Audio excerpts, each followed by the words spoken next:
right, good evening. I'd like to welcome everyone to the October 10th, 2022 meeting of the Greenville City Council. I'm Mayor P.J. Connolly. I'll be presiding over tonight's meeting. First, I'd like to call on Councilmember Bell for the invocation, followed by the Pledge of Allegiance. Thank you, Mayor. Heavenly Father, we come to you today asking for your guidance, wisdom, and support as we begin this meeting.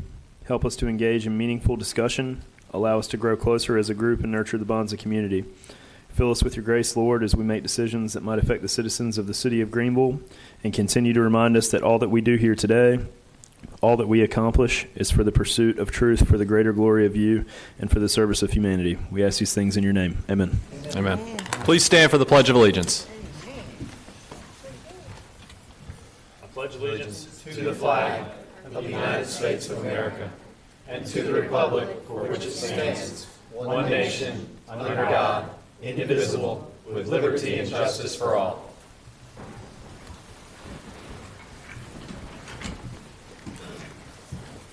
Madam Clerk, will you please call the roll? Yes, sir. Mayor Connolly. Here. Mayor Pro Tem Glover. Here. Councilmember Daniels. Present. Councilmember Blackburn. Present. Councilmember Smiley. Here. Councilmember Robinson. Here. Councilmember Bell. Here. All right, Mayor Connolly, you have a quorum. All right, thank you very much. We'll now move on to approval of the agenda. Madam Manager, any recommended changes? Yes, Mayor, I would request that the council remove item number 9 from the consent agenda. That is the item for the award of the professional services for construction administration and materials testing for the build grant. Move to approve the revised agenda. Second. All right, motion's been made by Councilmember Smiley, second by Councilmember Daniels. All those in favor say aye. Aye. Those opposed say nay. Motion passes 6-0. Thank you very much. We'll move on to the public comment period. The public comment period is a period reserved for comments by the public. Items that were or are scheduled to be the subject of a public hearing conducted at the same meeting or another meeting during the same week shall not be discussed. A total of 30 minutes is allocated, with each individual being allowed no more than 3 minutes. Individuals who register with the city clerk to speak will speak in the order registered until the allotted 30 minutes expires. If time remains after all persons who have registered have spoken, individuals who did not register will have an opportunity to speak until the allotted 30 minutes expires. Madam Clerk, our first speaker. Okay. First speaker is Mr. Andrew Schmidt. Mr. Schmidt, you have 3 minutes to address the mayor and council. Thank you very much. Good evening. I'm Andrew Schmidt. I'm President and CEO. Visit Greenville NC. That's your Convention and Visitors Bureau and your Sports Commission. And I just want to take this opportunity to publicly thank the City of Greenville for their tremendous support in hosting the 2022 Little League Softball World Series.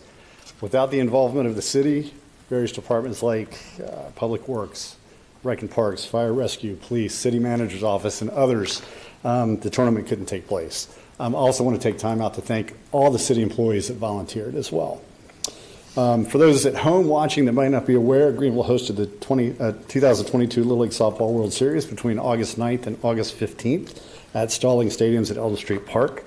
The tournament brought in 8 teams representing different regions throughout the United States, as well as 4 international teams from Canada, Puerto Rico, Italy, and the Philippines. The influx of these athletes, their family members, along with coaches, umpires, grounds crew, media, sponsors, softball enthusiasts from up and down the East Coast, and Little League staff provided a positive economic impact to our city.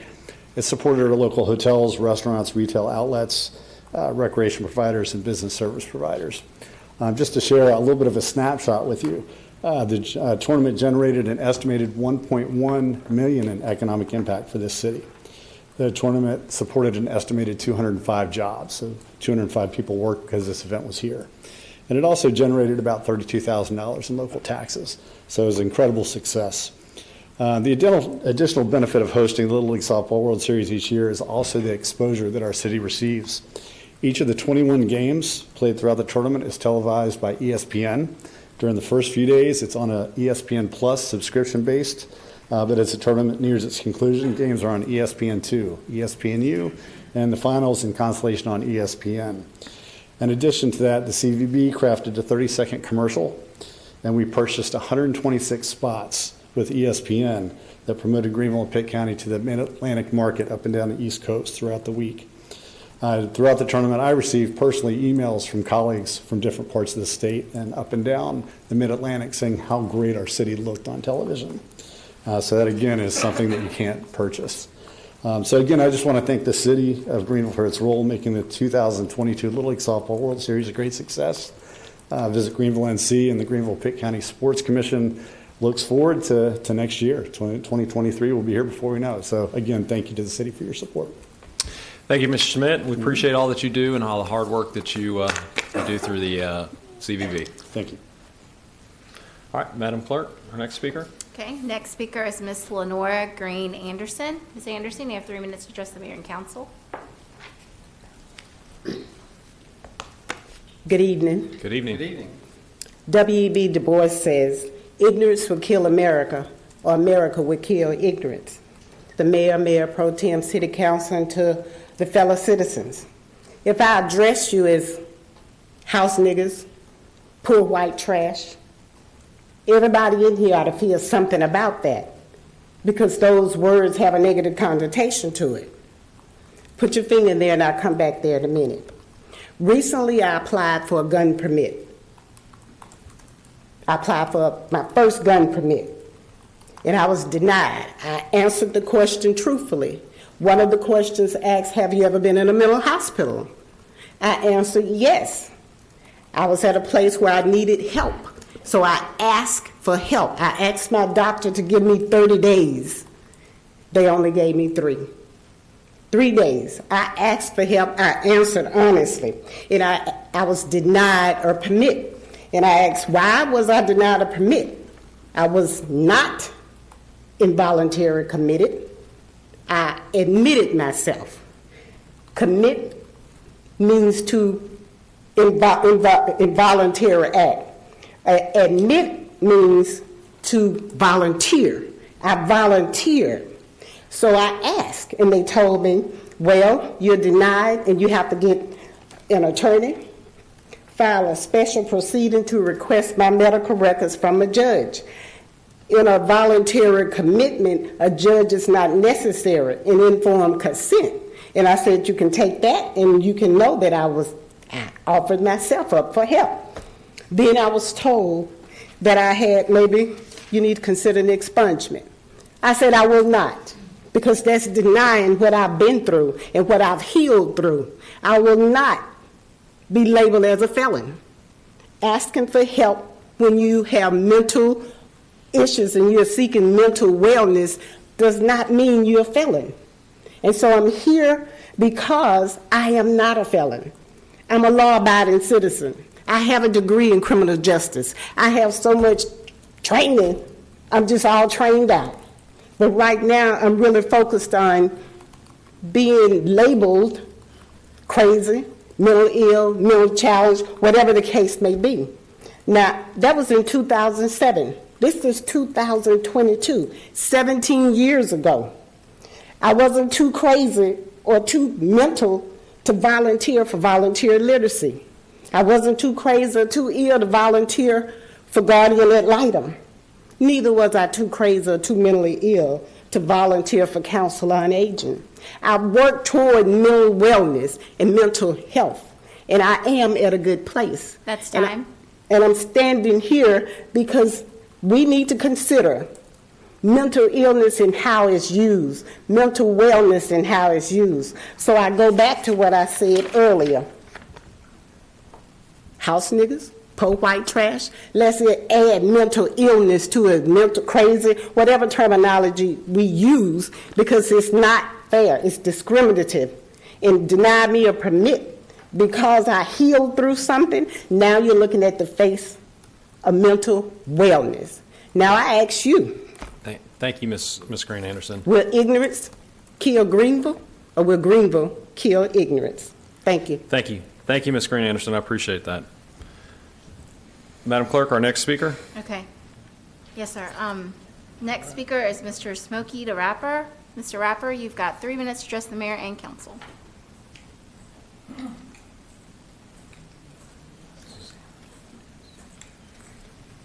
Good evening, everyone. Good evening. I know some of y'all probably wondering, who's this guy with the smoke detector on his neck? I'm Smokey the Rapper. I'm actually the inventor of fire prevention rap, which I invented in 1989.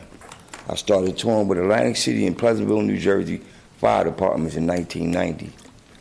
By 94, I had the state behind me. I was actually performing in schools, rec centers, everything, because I started targeting exactly where kids were dying in fires, okay? I brought the death rate down due to fire doing what I do. Fire prevention is a serious topic. We don't have many fire death-related fatalities here, but I thought fire prevention should be about preventing that. We don't want kids dying. Let's be real. Kids listen to music, and there's a lot of negative music out there. God never let me write that. He always blessed me to have a conscience in what I wrote, and I was always about helping people. My motto is, fire knows no skin tone, because I do this for everybody, even though I concentrate where deaths are at, okay? Now, what I do, the fire department can't do. I can reach the kids with my skills that took years to build. And I'm here presenting myself before y'all to let y'all know I will be getting in touch with all you guys so that y'all can, I'm going to show you guys what I do. I'm going to show y'all the video that New Jersey State backed, my second video. This is years ago. I'm just coming out of retirement. You know why? 3 weeks ago, I had a pain in my side. And I woke up out of my sleep. I felt that pain. I went to the hospital. They misdiagnosed it. They gave me something for pain. I went home. When the pain medicine wore off, the pain hit me again. I had what you call a kidney stroke, which they had to go in and unblock. I had a blockage, a blood clot blockage. They had to unblock that, and I was in the hospital for 2 weeks. But let me show you how God works. God had control of the whole situation. I was ringing bells. My blood pressure was up to 245. Heart rate ringing bells. I even had doctors panicking, looking like, is he ready to leave here? But God had the whole situation under control. When they said, we're releasing you in 2 weeks, I said, okay, I'm ready. When the doctor left the office, God came into that room, convicted my spirit, took away the cigarettes, the marijuana, this is the honest God truth, took away everything that was bondage in me. And now I barely get to sleep. He's telling me what to do. I'm here on a mission for God, okay? This is the honest to God truth. I'm here on a mission for God. So I'm not looking back, okay? I'm not taking no for an answer no more because I've been told that, okay, for whatever reasons. But I'm here to let y'all know what I do, and y'all can expect to see my face and doing what I can do to reach these kids and help these kids with my talents, okay? Thank y'all for hearing me. I appreciate it. Thank you, Smokey the Rapper. There are no additional speakers. All right, anyone else that'd like to speak during the public comment period, please come forward, state your name for the record. First person has 3 minutes.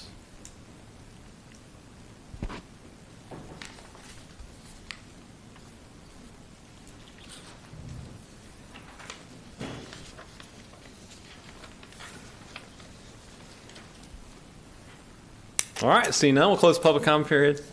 Move on to the consent agenda. Thank you, Mayor. The consent agenda includes the following items.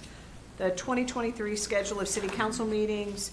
Item 2 is the budget schedule for fiscal year 23-24. Item 3 is an involuntary commitment transportation agreement. Item number 4 is the city's consent of collateral assignment of the development agreement to support the Evans Street Hotel.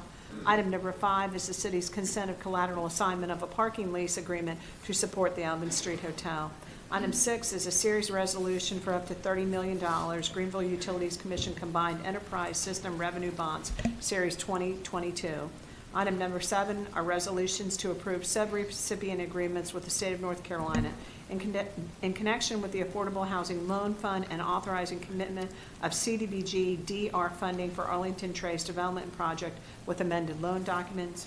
Item number 8 is the award of the design contract to HH Architecture for the improvements to the Dream Park Community Building and authorize the demolition of the training tower. Item 10 are reports on bids and contracts awarded. And item 11 are various tax refunds greater than $100. That's the consent agenda, Mayor. Councilmember Blackburn. I'd like to pull some items off the consent agenda. Okay. Items 3, 4, 5, and 8. 3, 4, 5, 3, 4, 5, and 8. 8? Okay. Okay. Move to approve the remaining items. Second. All right, motion's been made by Councilmember Smiley, second by Councilmember Robinson. All those in favor say aye. Aye. Those opposed say nay. Motion passes 6-0. All right, we'll move on to item number 3. Madam Manager? Is an involuntary commitment transportation agreement. I'll call forward Interim Chief Sauls as well as Assistant City Attorney Donald Phillips. They're available to answer any questions. Did you all want to say anything about it? Or I think my concern here is, as I understand it, this is probably has to do when there's a 911 call and someone's transported with an involuntary commitment situation. Is that what this is? So the General Assembly requires the governing body of the city and county to adopt a plan. The city adopted the plan in 2019. It does basically address and put into a agreement form the statutory requirements regarding involuntary commitments. And so to answer your question, it involves involuntary commitments of individuals that would be going to, as it's referred by statute, to and here it's ECU Health Medical Center. It's the 24-hour facility and commitment examiner for Pitt County. So there were some changes that needed to be made from the 2019 agreement that council approved to make some changes, for example, Vidant Health to ECU Health and those types of things. And there were a few minor statutory changes, but it basically addresses in one document the statutory requirements for involuntary commitment transportation. And I guess my reason for pulling it off the consent agenda is that you hear the speaker that we had previously, there's so much stigma that's associated with mental illness, and I know that these are often times of crises when there is involuntary commitment, and just was an opportunity to kind of bring this issue and this agreement kind of before us in a more detailed way. It sounds like there's, as part of this agreement, there's steps in place to ensure the safety of people, and we've heard the tragic stories where there's even a story where 911 was called on I think a family member, and unfortunately authorities, officials, law enforcement showed up and that person ended up being shot. And it sounds like this is the kind of plan that makes sure that doesn't happen. Yes, ma'am. So the plan's been in place for several years now once the statute became an authority over the state. So the only thing that's changing for us, that plan has been in place for us ever since we wrote the original, is just a couple of name changes. And for us, the location would be Vidant, as I'm learning I've got to call ECU Health now. And then the other thing I'd like to point out is that since that inception, we have also added our co-responder model, and we are now using resources from outside of the department for those crises that are somewhat different maybe than an involuntary commitment. The involuntary commitment is thou shalt pick up and take, and that's what we do. However, when every opportunity we can to engage the co-responders, we bring them out because they offer a lot of other resources. And let me also add that this is made a part of the greater community crisis plan by Trillium, which is the local provider. And so by statute, these transportation plans are made a part of the greater community crisis plan. So there's engagement with stakeholders throughout the community. So in general, it sounds like there's a really coordinated effort when we do have these crises and these times that can cause so much stress for everybody. That was it. I just wanted a little bit, not having been on the council in 2019, I wanted to learn a little bit more about it. So with that information, I would move to approve the item. Thank you. Thank you. Second. All right, motion's been made by Councilmember Blackburn, second by Councilmember Smiley. All those in favor say aye. Aye. Those opposed say nay. Motion passes 6-0. Thank you very much. We'll move on to item number 4. Item number 4 is the city's consent of collateral assignment of development agreement to support Evans Street Hotel. City Attorney McGirt can answer those questions. Consent of collateral assignment. Can you just talk about these two items a little bit in general?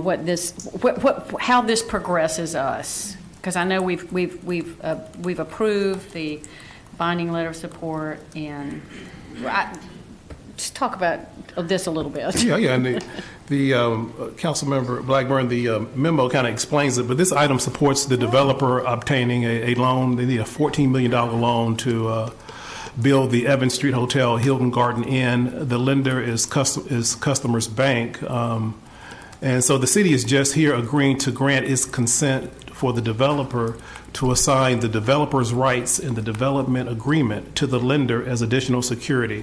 So if the developer defaults, the lender steps in the shoes of the developer, and they can finish the project rather, or assign another developer to come in and complete the project subject to the city's approval. So it's just financing vehicle for the developer to get a loan. And probably about the same thing for number 5? Exactly. Same thing with the parking deck lease. Yeah. Okay, all right, okay. Move to approve that item? All right, motion been made by Councilmember Blackburn, second by Councilmember Robinson. All those in favor say aye. Aye. Those opposed say nay. Motion passes 6-0. Move to item 5. Item 5 is the city's consent of collateral assignment of parking lease agreement to support the Evans Street Hotel. Mr. Sort of Rivera. same arrangement? Yes, same thing. This is additional security for the developer to obtain the loan from the lender. Okay, move to approve. Second. All right, motion been made by Councilmember Blackburn, second by Councilmember Daniels. All those in favor say aye. Aye. Those opposed say nay. Motion passes 6-0. Move on to item number 8. 8 is the award of a design contract to HH Architecture for improvements to the Dream Park Community Building and authorize the demolition of the training tower. Recreation and Parks Director Don Octagon is available, as well as Assistant Public Works Director Kevin Heffron, to answer any questions. First of all, I'm delighted to see this. I just wanted to follow up one more time with the demolition of the training tower. I didn't realize that was absolutely had to go. Is that true? Yes, from what I understand is the report from H&H was it's in horrible condition. Yeah. Okay. All right. Well, I move to approve. Second. All right, motion been made by Councilmember Blackburn, second by Councilmember Daniels. All those in favor say aye. Aye. Those opposed say nay. Motion passes 6-0. Thank you very much. We'll move on to new business. Item number 12, Madam Manager. Thank you. Item 12 is an annual Board and Commission report and presentation, and we have with us tonight Kevin Faison, who is the chair of the Planning and Zoning Commission. Mr. Faison? Hello, how's everybody doing today? Good. How are you doing? Good. I haven't been on this side of the table in a long time. Thanks for having me. Come up there. Okay. So he gets to leave after this. You don't. I know. That's why I was like. I thought we had him last. I don't know. Hey, I got a 6-week-old waiting for me to get Oh, back. okay. You get a pass then.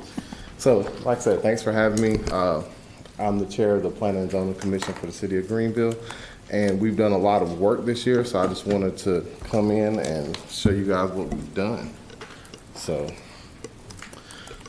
if you look at our map, the yellow dots indicate the locations of rezoning over the last year. There were 20 rezonings in total. These rezonings were scattered across the city, so everything wasn't in one hub. We were able to get some work done in each corridor of the city of Greenville. Over the past 4 years, the estimated tax value of the rezoning has increased dramatically since last year. This is due to several large-scale rezonings, such as 100-plus acres of industrial zoning, 180 acres of multifamily zoning, and as you can see the numbers, we're steady climbing. You see our tax base is moving up. So we've had several notable projects, a lot of which include multifamily units across the city. Over the last few years, the city has seen an increase in the rezoning and development of multifamily projects.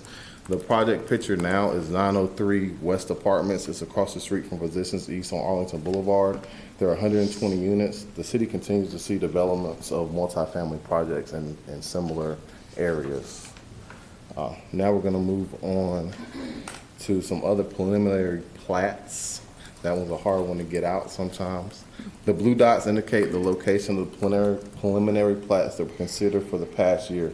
There were a total of 5 plats and are a combination of residential and non-residential uses for the total tax value of $308 million. This includes Carolina Crofts, which is across from Ironwood, and Cypress Point, that's along East 10th Street. So we'll see some of those coming up in a second. As you can see, from 2019 to 2022, we went from estimated tax value of $15 million to currently $308 million. So we are a city on the rise. And like I said, that's one of our properties that we've worked on at Cypress Point, which has an estimated tax value of $90 million. It's off of LT Hardy Road, and it's going to have approximately 300 single family homes, along with commercial property in front of it. So, and last but not least is one of our community development projects is the Greenville Intergenerational Center. It's going to host a charter school for K through 12 that's going to hold 105 students, a daycare for 108 children, and also a retirement community for about 143 residents. So that concludes my presentation from the Greenville Planning and Zoning Commission. Is there anything I can answer or ask? Mr. Faison, thank you so much for your hard work. We appreciate it. A lot of these boards and commissions, you guys don't get a lot of thank yous. You just show up. It's volunteer service. It's come time out of your day. You could be at home right now with your 6-week-old, but you decided to come here and give us the presentation and tell us all the great work you guys are doing. I will say that we appreciate that, and you know, it's always one of the first things that I always look at when we go through our agenda package, just to see how the P&Z voted. To see if you guys were in favor or in opposition of it, and then I like to go through and see why. And so it's a very good guiding principle for all of us up here to be able to understand, you know, the reasoning behind that. So thank you, and thank you to all the commissioners on the P&Z for your hard work. It hasn't been an easy couple years, so thank you. No, it hasn't. You know, I stepped into the role of chair for a second term, so I must be enjoying myself. We're glad. Thank you. Thank you, Kevin. All right, we'll move on to item number 13, Madam Manager. Thank you. Item 13 is an ordinance approving fiscal year 22-23 capital reserve funding designation. Financial Services Director Byron Hayes has the presentation. Good evening, Mayor and Council. Good evening. This is an ordinance approving the 2023 capital reserve fund designations. The North Carolina General Statutes grant the city authority to establish a reserve for potential capital projects. And in this particular agenda item, we are transferring $1.25 million from the Capital Reserve Fund to the Engineering Capital Projects Fund for the Dickinson Avenue improvements, which brings the Capital Reserve designations from $4.4 million down to $3.2 million. And staff recommends approval of the 2023 Capital Reserve designations and adopting the Capital Reserve Fund ordinance. Any questions? Councilmember Blackburn. Yes, ma'am. For the Dickinson Avenue project, were these state funds that passed through to us, or these local funds? These particular funds are local funds. Okay, thanks. Yes, ma'am. Those are improvements, correct? Correct. This designation and this funding will improve the betterments that the city requested as part of the Dickinson Avenue project. And if I recall, these are funds we've been squirreling away for years, right? That's correct. That is right. Yeah, so this is a local match that we knew was coming, that we've been Prepared, yeah. ready to be able to put the money Yeah, in. so With well the done, citizens. staff. Yeah. Go Greenville. Kudos to staff. Move to Mike approve. Allen. Second. All right. So we got, did you make a motion? I did, I moved. You second? All right, motion's been made by Councilmember Smiley, second by Councilmember Daniels. All those in favor say aye. Aye. Those opposed say nay. Motion passes 6-0. Thank you very much. Move on to item 14. Thank you. Item 14 is a budget ordinance amendment number 3 to the 22-23 City of Greenville budget, the Capital Projects Fund, and the Engineering Capital Projects Fund. Again, Mr. Hayes. Mayor and Council, this is Budget Amendment 3. Budget Amendment 3 includes adjustments to the Transit Fund, the Capital Reserve Fund, the Stormwater Fund, Housing Fund, Public Works Capital Projects Fund, the Recreation and Parks Capital Projects Fund, and the Engineering Capital Projects Fund. Break down the amendments. We are closing the Greenville Aquatics and Fitness Center bathroom renovation project in the Recreation and Parks Capital Projects Fund. That's a decrease to the Rec and Parks Capital Projects Fund of $125,000. We are appropriating funds from the Capital Reserve Fund designation for the Dickinson Avenue improvements, an increase to the Engineering Capital Projects Fund of $1.25 million. We are appropriating stormwater utility funds for stormwater eligible expenses for the 10th Street Connector project. It's an increase of $1 million. We are recognizing funding received from the CARES grant for within the Transit Fund for current year transit operations. That's an increase to the Transit Fund of $578,000. We are recognizing funding received from the North Carolina Tri-Party Grant for an NC Housing Finance Agency construction training program, an increase to the housing fund of $70,000. And we are recording the sale of city-owned property on Dickinson Avenue to the Taft corporate office for market rate housing and a parking deck project, an increase to the engineering capital projects fund of $1.24 million. As a result, that brings the city's operating fund budget to $163.7 million. And staff recommends approval of the City of Greenville Operating Fund Ordinance, the Capital Project Fund Ordinance, and the Engineering Capital Projects Fund Ordinance. Any questions? Any questions? Move to approve. Second. All right, motion been made by Councilmember Smiley, second by Councilmember Blackburn. All those in favor say aye. Aye. Those opposed say nay. Motion passes 6-0. Thank you. Item number 15. Item 15 is a budget ordinance amendment to the Arpa fund. Again, Mr. Hayes. I get all the fun ones today. Mayor and Council, this is an initial funding preliminary plan budget for the American Rescue Plan Act funding that the city received. I'll quickly go over the timeline for the American Rescue Plan funding. In March of 21, Congress enacted the American Rescue Plan Act. And in January of 22, the U.S. Treasury released its final rule providing flexibility, increased flexibility for the use of funding that we received. In March of 2022, there was a ARPA workshop to help develop the initial project list based on this final rule. In the summer of this current fiscal year, an initial funding plan was created at a second workshop based on the feedback and that we received from the community, and that plan was presented to council. And right now, this brings us to where we are in the fall, an initial funding plan to be approved.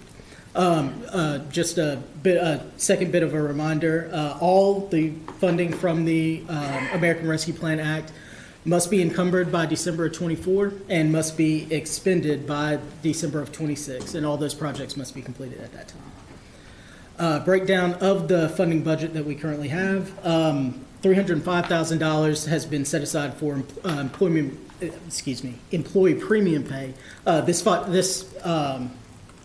These expenses have already been expended. This project is already completed. We also have $3.6 million for the build grant, $5.2 million for the East 4th Street reconstruction, $500,000 for small business and nonprofit improvements, nonprofit assistance, $1 million for Greenville Terrace improvements, $1 million for the Dream Park community building, $3.375 million for the Public Works drainage pipe replacement, and $9.7 million for the town common bulkhead. Keep in mind, this is just a preliminary budget based on this initial funding plan, and these expenses are subject to change based on potential changes in the project design and construction bids as they come in. This brings us to the total of the $24.7 million that the city received from the American Rescue Plan. And staff recommends approval of the ARPA fund ordinance. Any questions? Move to approve. Second. All right, motion been made by Councilmember Smiley, second by Councilmember Blackburn. All those in favor say aye. Aye. Those opposed say nay. Motion passes 6-0. Thank you very much. We'll move on to review of the October 13, 2022 City Council agenda. Thank you, Mayor. At the October 13th meeting, the council will consider appointments to various boards and commissions. Okay, so first one is Affordable Housing Loan Committee, and that is Councilmember Blackburn. Thank you. Okay. All right. Next is the Human Relations Council, Mayor Pro Tem Glover. Did you send me that name? You know what? That's for the Youth Council. I do have that name for you. Okay. Mm-hmm. Oh. I don't have it. Okay. I'll get to that. So Multimodal Transportation Commission, Councilmember Robinson. I'll have that posted. Okay. Pitt Greenville Convention and Visitors Authority, Councilmember Smiley. We're going to continue that. Okay. Police Community Relations Committee, Councilmember Glover. It looks like it's for Carol Naipaul's seat, and she is eligible to be reappointed. Okay. I talked to her, and she said she would stay on Okay. as long as until I find someone to replace her. All right, sounds good. Next is same board, Councilmember Blackburn. I'm sorry, for the PC Yes, Police Community Relations Committee. I did not know I had a nomination to make, so I'll find someone. Okay. And also with the Police Community Relations Committee, Mayor Connolly. Continue. Okay. Planning and Zoning Commission, Mayor Connolly. I have somebody in mind. I got to check. I looked through the list that you sent me, but I didn't see their name. They told me that they filled it out. Okay. But I'll give you his name after. Sure, and I can after we're follow up done, with him. just to make sure that he has applied. Okay. Next is the Recreation and Parks Commission, Councilmember Bell. I intend to nominate Joel Sweeney. Okay. Next is the Shepherd Memorial Library Board, Councilmember Smiley. So I'm not sure that it was in the agenda correctly, but Lisa Mulligan is eligible for reappointment. Right, And I yes. intend to reappoint her. Uh-huh. And there's an empty space, and because one candidate cannot be renewed. And I've circulated the name Jeff Coghill. Right, And yes. you guys should have a talent bank for him, and I'll be nominating him for the new slot. Okay, sounds good. And Youth Council Member Pro Tem Glover, that name that Cassandra sent you is for Carson Fraley. Okay. Okay. And that concludes the appointments to the boards and commissions, and I think we also have the appointment to the Animal Advisory Board, if there's any. I had a great candidate, and I have other great candidates. There isn't, and I will continue trying. There Okay. is a real sort of crisis happening now in veterinary medicine where there are too few vets, and so it's a difficult ask, but there are lots of wonderful vets, very highly qualified vets, and I am continuing to ask among them. Okay. All right. Well, that concludes the appointments. Thank you. Also, at the meeting on Thursday night, the council will hold a public hearing to consider an ordinance to annex the Lewis Stephen Redd property involving 6.0047 acres located at the southwestern corner of the intersection of Stansburg Road and Allen Road. The council will hold a public hearing to consider an ordinance requiring the demolition and removal of the dwelling located at 1607 Chestnut Street, known as tax parcel 24363. Other items of business will include a city staff update regarding short-term rentals. Item 9 will be a resolution of the Historic Preservation Commission requesting the city council facilitate the repair, maintenance, and addition of street and neighborhood signage in the College View Historic District. That's the meeting for October the 13th, Mayor. Thank you very much. City Manager's report. I have no report, Mayor. Thank you. Comments from the mayor and the city council. Councilmember Daniels. Thank you, Mayor. The city, we have two surveys online and public input. The first one will be tomorrow, will be for our our housing division to discuss housing and community development needs. That will be here. Is it here? At 12, 4, and 6. Is that the location? Hold on. I'm sorry, y'all. I believe it is. Yes, so it'll be here at City Hall, and then it will be again at 6 p.m. on October the 18th. If you cannot make those meetings, you are free to go online and complete the survey so that your voice will be heard. There also will be a Greenville that survey is for the 2023-2027 5-year consolidated and assessment of fair housing that we're doing here at the City of Greenville. Our second will be the Greenville Recreation and Parks Master Plan. That will be at J.C. Park on October the 27th. You can also go online and complete that survey if you are not available to attend. Thank you. Thank you very much. Councilmember Blackburn. I would like to propose a couple of items, well actually one topic for a future agenda. One is if we could re-examine how to put our two current social districts into one social district. And then the second part of that is for us to look at revising the ordinance to include the types of cups to be used in the social district to be compostable and plant-based. Those are my comments. Thank you. All right. Thank you very much. Councilmember Smiley. I was going to walk us through the highlights and some of the really extraordinary play at the Area Chess Championship, which was played Saturday here. Please but I do left share. my notes at home, so that 10-minute presentation will have to happen next time. All right, good. Councilmember Robinson? Thank you, Mr. Mayor. Over the weekend, some of you may know Jody Cobb. He's a local Greenville police officer who's been around here a very long period of time. He and his wife, Kim, have 2 sons, and one of them passed away unexpectedly on Saturday night, early Sunday morning. So I'd like to ask all our staff and council members and those watching to keep Jody and his wife, Kim, in our prayers. Just tough. I mean, I just hate it for them. And it's a close family. That's all. Good. That's all. All right. Councilmember Bell? I've got no comments. Mayor Pro Tem Glover? I'd like to say that we had a great time at the city picnic for our city employees and council members and families. So it was very nice, and I really liked that day. I'm going to make a better time getting there, but with my son and his wife, they had to get ready. But anyway, we will, hopefully this will last forever. Of course, you get to talk to employees on a personal level where you've never had the opportunity to talk to them before.